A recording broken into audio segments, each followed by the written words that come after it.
ዝተፈላለዩ ሃገራት ከከም ዘለወን በዝሒ ህዝቢ ከከም ዘለወን ኢኮኖሚያዊ ዓቕሚ መሰረት ብምግባር ኣብ ዓመት ብርክት ዝበሉ መጽሓፍቲ ሓቲመን ናብ ዕዳጋ የቕርባ እየን። እቲ ዝለዓለ ቁጽሪ ዘለዎ መጽሓፍ ተሓቲሙ ዝቐርብ ኣብ ቻይና እዩ። ኣብ ቻይና ኣብ ሓደ ዓመት ውሽጢ 400,000 ዝጽጉዑ መጽሓፍቲ ተሓቲሞም ናብ ዕዳጋ ይቐርቡ። ብኻልኣይ ደረጃ እንደገና ኣሜሪካ እዩ። ኣብ ኣሜሪካ 300,000 በዝሒ ዘለዎም መጽሓፍቲ ተሓቲሞም ኣብ ዓመት ናብ ዕዳጋ ይቐርቡ።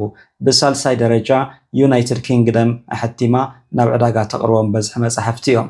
እዚ በዝሒ እዚ 200,000 ዝኣክል በዝሒ ኣለዎ።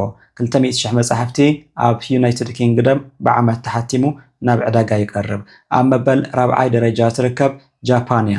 ጃፓን 130,000 በዝሒ ዘለዎም መጽሓፍቲ ብዓመት ሓቲማ ናብ ዕዳጋ ተቐርብ። 5ይ ደረጃ ዘላ ህንዲ እያ። ህንዲ 90,000 መጽሓፍቲ ብዓመት ሓቲማ ናብ ዕዳጋ ተቐርብ ሃገር እያ።